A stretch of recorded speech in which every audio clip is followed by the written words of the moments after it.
네, 사랑하는 성도님들, 오늘 본문에서는 두 가지 이야기가 연결이 되어서 나옵니다.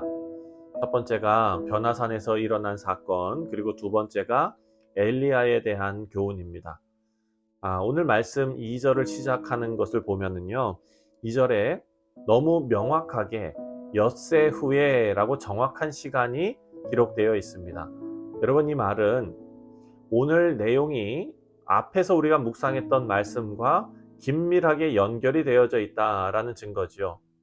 바로 우리가 어제 묵상한 말씀, 예수님께서 말씀하신 내용을 우리가 살펴보아야 합니다. 9장 1절 말씀을 보면, 또 그들에게 이르시되 내가 진실로 너희에게 이르노니 여기 서 있는 사람 중에는 죽기 전에 하나님의 나라가 권능으로 임하는 것을 볼 자들도 있느니라 하시니라. 아멘. 자, 예수님께서 여기 서 있는 사람들 중에 죽기 전에 하나님의 나라, 그 하나님의 나라가 권능으로 임하는 것을 눈으로 볼 사람도 있다라고 말씀하시고, 바로 이어서 엿새 후에 오늘 본문으로 들어옵니다. 엿새 후에 변화산에서 변화된 예수님의 모습을 이제 제자들이 본 것입니다. 3절과 4절을 보면은요, 그 광경을 이렇게 묘사하고 있습니다. 그 옷이 광채가 나며 세상에서 빨래하는 자가 그렇게 희게 할 수 없을 만큼 매우 희어졌더라. 이에 엘리야가 모세와 함께 그들에게 나타나 예수와 더불어 말하거늘. 아멘. 제자들이 경험한 이 초자연적인 현상은 정말 천국의 모습으로 느껴질 정도였다라는 것입니다. 그래서 6절 말씀을 보면은요, 제자들이 무슨 말을 할지 모를 정도였다고 말합니다. 그들이 몹시 무서워하므로 그가 무슨 말을 할지 알지 못함이라. 예수께서 이렇게 천상의 모습을 보여주신 것에는 이유가 있는 것입니다. 여러분, 어제 말씀에서 예수님께서 제자들에게 처음으로 메시아가 당할 고난에 대해서 말씀하셨습니다. 제자들은 그 말씀을 듣고 마음에 걱정이 앞섰을 것입니다. 고민도 있고 또 의심도 있었겠지요. 하지만 오늘 말씀에 나오는 이 엄청난 경험은 제자들에게 새로운 믿음으로 확신에 이르는 계기가 되었을 수도 있습니다. 그리고 이 변화된 예수님께서 말씀을 나누셨던 대상이 바로 모세와 엘리야다라고 기록되어져 있습니다. 제자들이 너무 익숙했던 유대 역사 속에서 모세와 엘리야의 위치는요, 바로 종말론적인 그런 인물들입니다. 거기에 더해서 7절 말씀을 보면 구름에서 음성이 들렸다라고 기록합니다. 7절을 보니까 마침 구름이 와서 그들을 덮음에 구름 속에서 소리가 나되 이는 내 사랑하는 아들이니 너희는 그의 말을 들으라 하는지라. 아멘. 사랑하는 성도님들, 이것은 그 누구도 의심할 수 없는 하나님의 역사였다라는 것을 알 수 있습니다. 하나님께서 음성으로 말씀하신 내용이 있는데, 바로 제자들이 가지고 있는 의문과 의심, 그리고 그 문제의 핵심을 찌르는 말씀입니다. 메시아로 오신 예수님께서 고난을 당하시고 죽으실 것을 말씀하셨는데 그것이 옳은가? 과연 예수님이 메시아가 맞나?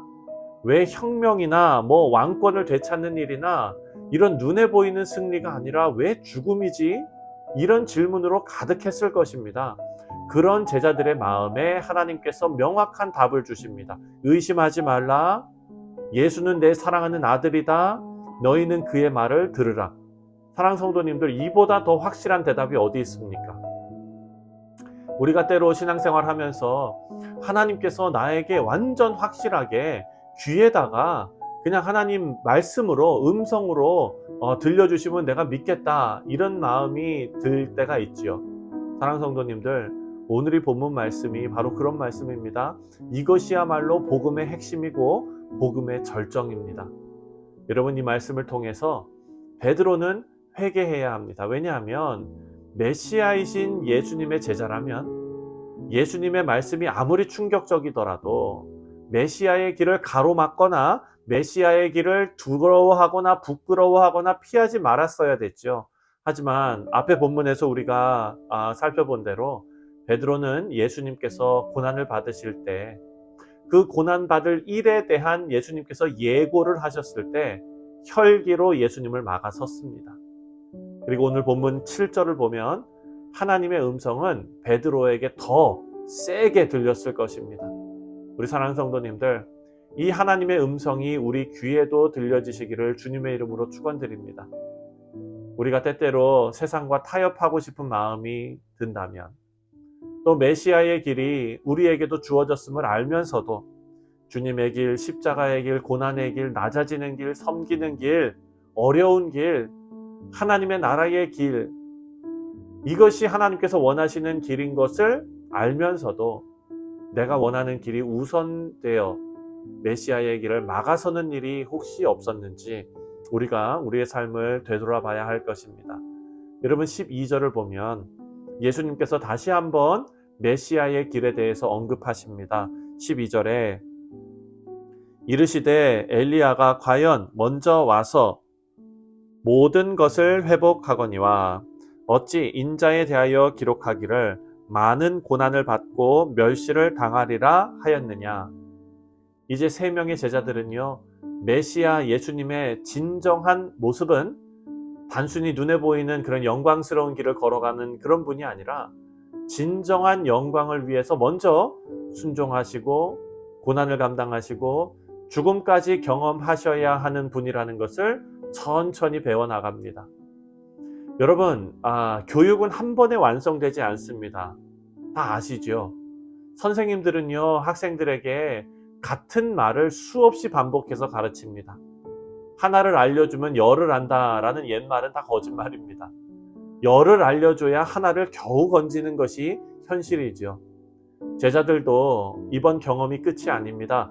예수님께서 계속해서 메시아의 길을 제자들에게 가르치시고 제자들은 그 길을 계속해서 반복해서 배워야 합니다.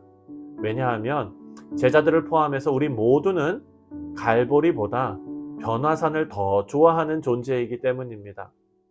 베드로와 나머지 두 제자들은요, 이 엄청난 사건을 변화산에서 경험하고 그곳에서 그냥 살고 싶었습니다. 그냥 그 영광스러움 안에서 영적으로 취해서 세상을 팽개치고 그냥 그 자리에 영원히 살고 싶은 것입니다. 하지만 예수님께서 모세와 엘리야와 나누신 내용이 무엇인지 이들이 알았다면 그렇게 할 수 없죠. 여러분, 이 같은 말씀을 다루고 있는 누가복음 말씀을 보면은요, 누가복음 9장 30절과 31절 말씀을 보면 이런 말씀이 나옵니다. 누가복음 9장 30절과 31절. 문득 두 사람이 예수와 함께 말하니 이는 모세와 엘리야라. 영광 중에 나타나서 장차 예수께서 예루살렘에서 별세하실 것을 말할세. 사랑하는 성도님들, 우리가 갈보리 십자가의 길을 외면하면 천국의 영광도 우리의 것이 아닙니다. 사도 바울은 우리가 영광을 받기 위해서 고난도 함께 받아야 한다라고 증거했습니다. 우리 뉴욕 성실 장로교회 모든 교우들은 변화산의 영광을 기억하면서 갈보리로 가는 것을 주저하지 않는 그런 믿음의 성도님들 되시기를 바랍니다. 메시아의 십자가의 길을 걸어가는 사람에게 영원한 변화산의 영광이 주어짐을 생각하시면서 오늘 하루도 우리 모두가 섬기는 일, 살리는 일, 낮아지는 일에 충성하시는 우리 모두 되시기를 주님의 이름으로 축원드립니다. 기도하겠습니다.